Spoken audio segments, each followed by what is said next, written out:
This is Michael Falkner, and it's showtime at the October 4th, 2011 edition of the Weekly Podioplex, brought to you by the Chronic Rift. As always, let's start out with last weekend's box office results, starting with number 10 and Contagion, down from last week's 6th place position. At number 9 is Killer Elite, down from 5th. In 8th place is new release What's Your Number, debuting at $5.4 million. That, by the way, is the 5th worst debut for a movie in, well, ever. In 7th is Abduction, slipping from 4th. At 6th is new release Dreamhouse, scaring up $8.1 million, which is a paltry sum compared to the other films in the horror genre. In 5th place is new release 50/50, premiering with $8.6 million, and the lowest debut ever for a Seth Rogen movie. That's counterbalanced with decent reviews and an A- rating from CinemaScore. In 4th place we find new release Courageous, with $9.1 million, above the $6.8 million for the comparable Fireproof. Courageous also gained the incredibly rare A+ rating from CinemaScore and performed well for the Christian movie genre. In 3rd place, we find a deposed Monarch with The Lion King 3D, adding another $10.6 million to bring the 3D release to $79.2 million, and the overall franchise total to $408 million. The steep decline is most likely due to the Blu-ray release of the film this week. Is that a spoiler or a foreshadowing? I often get those two confused. Holding on to the 2nd place spot after 2 weeks is Moneyball, batting up an additional $12 million to bring the baseball movie to $38 million total against a $50 million budget. In 1st place is last week's 3rd place film, Dolphin Tale, adding $14 million to meet the budget of $37 million. Analysts contribute positive word of mouth to the rise in the charts, despite the 26% dip from last week's performance. That Dolphin has some big-name competition coming from October 7th's new releases, starting with Real Steel, a science fiction action drama starring Hugh Jackman, Evangeline Lilly, and Dakota Goyo. Set in the near future, where robot boxing is a top sport, a struggling promoter feels he's found a champion in a discarded robot. During his hopeful rise to the top, he discovers he has an 11-year-old son who wants to know his father. Real Steel is rated PG-13.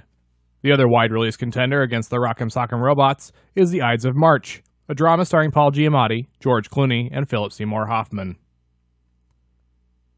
Based on the play by Beau Willimon, an idealistic staffer for a newbie presidential candidate gets a crash course on dirty politics during a stint in the campaign. The Ides of March is rated R. In limited release, we start out with The Human Centipede 2 Full Sequence, a horror film starring Lawrence R. Harvey, Ashlyn Yenny, and Dominic Borelli. Inspired by the fictional Dr. Hyder, disturbed loner Martin dreams of creating a 12-person centipede and sets out to realize a sick fantasy. The Human Centipede 2 Full Sequence is not rated.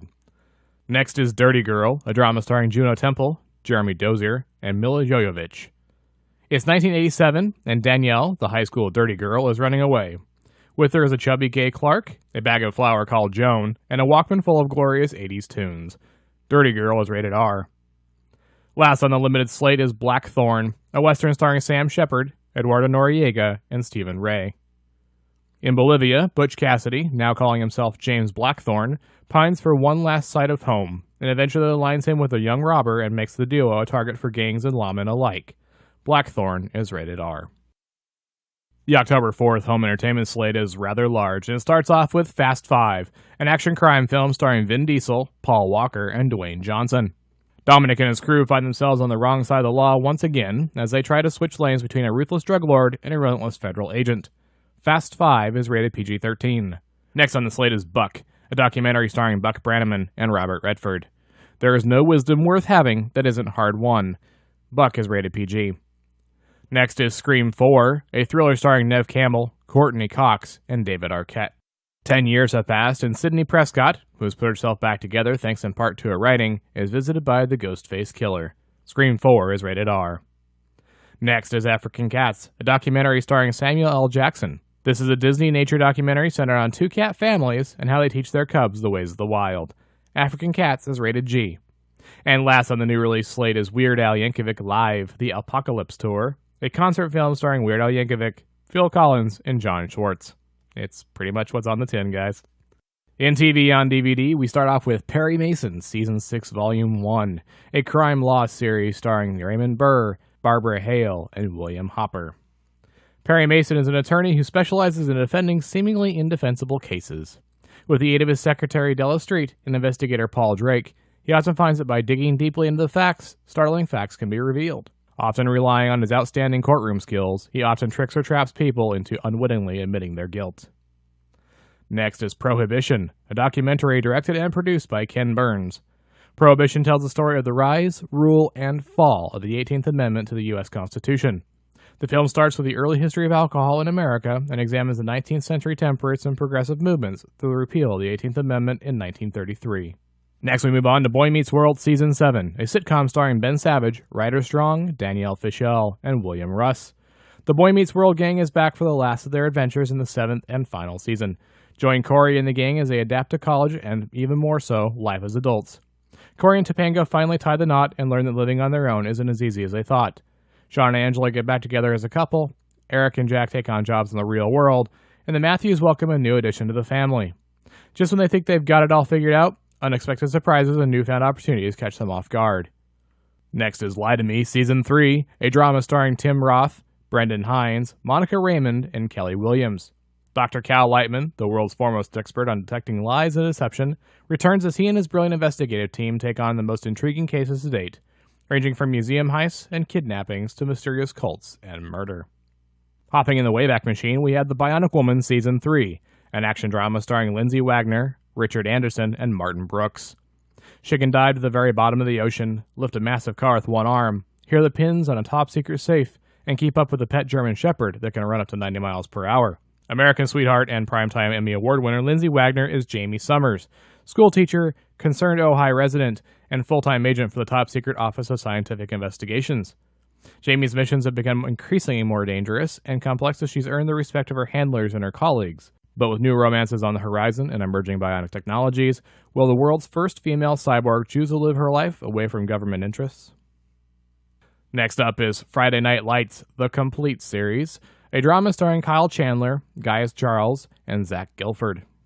It's not about football, it's about life. In the small town of Dillon, Texas, one night matters, Friday night. Eric Taylor has recently been hired as the head football coach for the Dillon High School Panthers, the town's pride and joy. Friday Night Lights displays the stress that the town gives the high school players to win, and the hope that the team gives the small town. It also takes a look at how the team has low points, high points, and how they come together on their way to victory. From football to zombies, we have The Walking Dead, Season 1, a drama starring Andrew Lincoln, John Barenthal, and Laurie Holden. After waking from a coma in an abandoned hospital, police officer Rick Grimes finds the world he knew gone, ravaged by a zombie epidemic of apocalyptic proportions.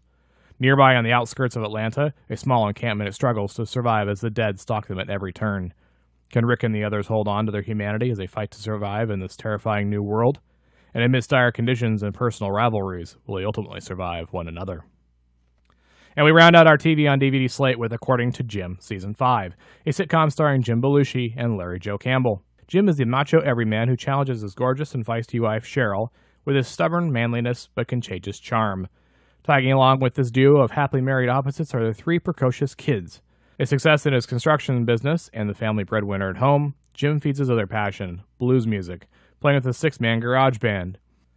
Now, wrapping up the home entertainment slate, we have 8 classics coming to Blu-ray. We'll start off with Pulp Fiction from 1994, a crime thriller starring John Travolta, Uma Thurman, and Samuel L. Jackson. The lives of 2 mob hitmen, a boxer, a gangster's wife, and a pair of diner bandits intertwine in 4 tales of violence and redemption. Pulp Fiction is rated R. Next up is Jackie Brown from 1997, a crime drama starring Pam Grier, Samuel L. Jackson, and Robert Forster. A female flight attendant becomes a key figure in a plot between the police and an arms dealer. Jackie Brown is rated R. Next is Dead Alive, a horror comedy from 1992 starring Timothy Chalamet, Diana Peñalver, and Elizabeth Moody. A young man's mother is bitten by a Sumatran rat monkey. She gets sick and dies, at which time she comes back to life, killing and eating dogs, nurses, friends, and neighbors. Dead Alive is unrated.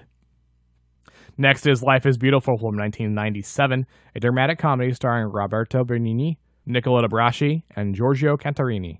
A Jewish man has a wonderful romance with the help of his humor, but must use that same quality to protect his son in a Nazi death camp. Life is Beautiful is rated PG-13. Going back a little farther, we have Pee-wee's Big Adventure from 1985, a family adventure starring Paul Rubens, Elizabeth Daily, and Mark Holton.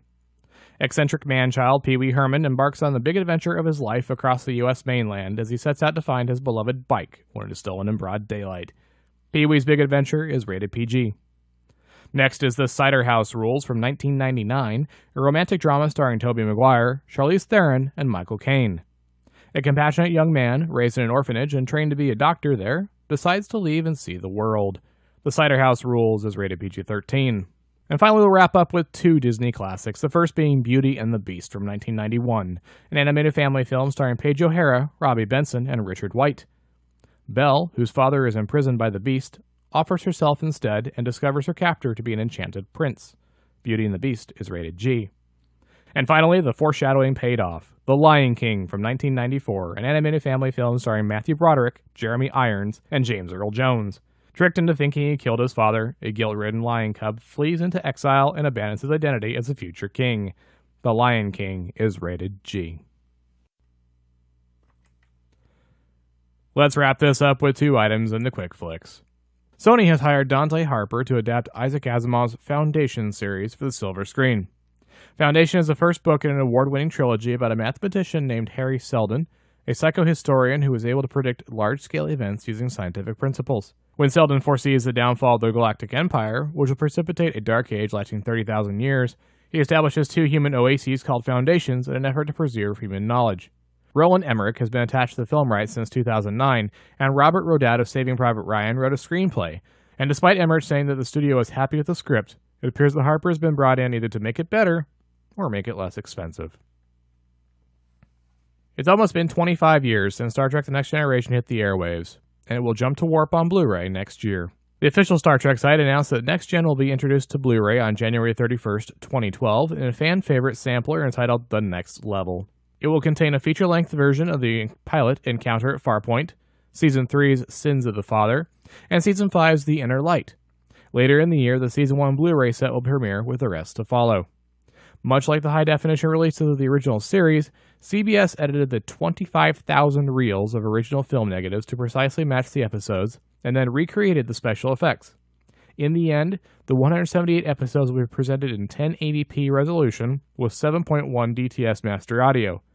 Just like in the original series conversions, Denise and Michael Okuda will be consulting during the process. If you want to discuss anything you heard on this week's edition, please take a moment to get in touch.